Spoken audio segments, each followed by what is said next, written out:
Hujambo na karibu tena mtazamaji wa The World News katika kipindi hiki cha ulimwengu wa siasa, lakini wakati huu tunaelekea huko Paris nchini Ufaransa, ambapo taifa hilo limeionya Iran huku ikisema hali mbaya itaikuta taifa hilo la Kiajemi. Ufaransa imeonya juu ya hali mbaya zaidi kwa Iran huku ikisema Tehran haipaswi kujiondoa katika mkataba wa kimataifa wa kutoeneza silaha za nyuklia.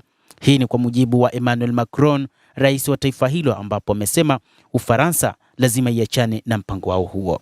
Rais huyo wa Ufaransa Emmanuel Macron ameonya kuwa jumuiya ya kimataifa lazima ichukue hatua ili kuizuia Iran isitoke katika mkataba wa kuzuia silaha za nyuklia NPT unaopiga marufuku kumiliki silaha za nyuklia.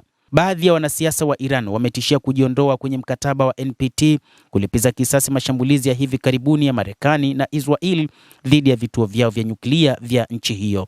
Hata hivyo, mswada umepitishwa katika bunge la Iran kwamba wataondoa uhusiano wao na IAEA, wakala wa nishati ya nyuklia wa ulimwengu. Wakati Macron akidai kuwa mashambulio hayo yalikuwa yenye ufanisi wa kweli, alionya kwamba hali mbaya zaidi itakuwa kwa Iran kujiondoa katika mkataba wa kihistoria wa udhibiti wa silaha za nyuklia.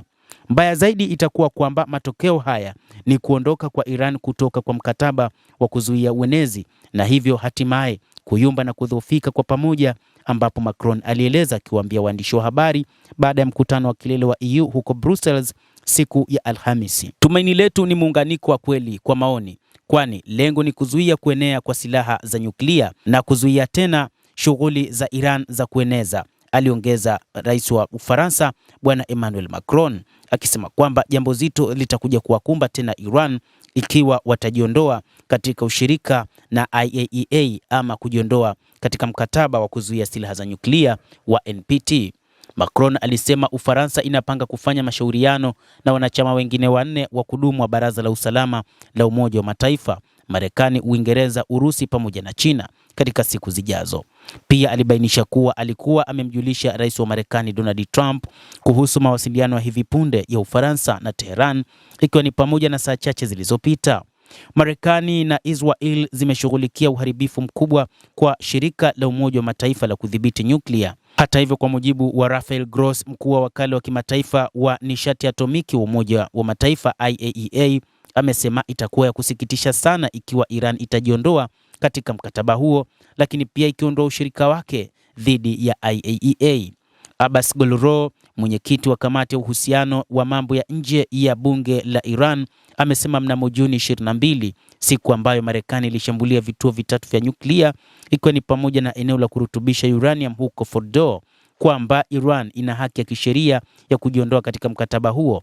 Baadaye aliongeza kuwa wabunge watakagua kuendelea kwa nchi hiyo kushiriki katika NPT. Mapema wiki hii bunge la Iran limepiga kura ya kusitisha ushirikiano na IAEA baada ya kiongozi mkuu Ayatollah Al-Khamenei kulishutumu shirika hilo kwa kushindwa kulani ipasavyo makombora iliyofanywa na Israel pamoja na Marekani dhidi ya vinu vyake vya nyuklia. Iran, ambayo inakanusha kuendeleza mpango wa kijeshi wa nyuklia, inashikilia kuwa ina haki ya kurutubisha uranium kwa madhumuni ya kiraia na ya amani.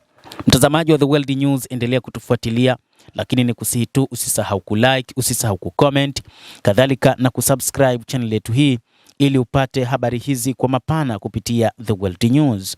Mimi ni Adam Hussein, endelea kuwa nasi wakati wote, endelea kutufuatilia uweze kuyajua mengi ya ulimwengu.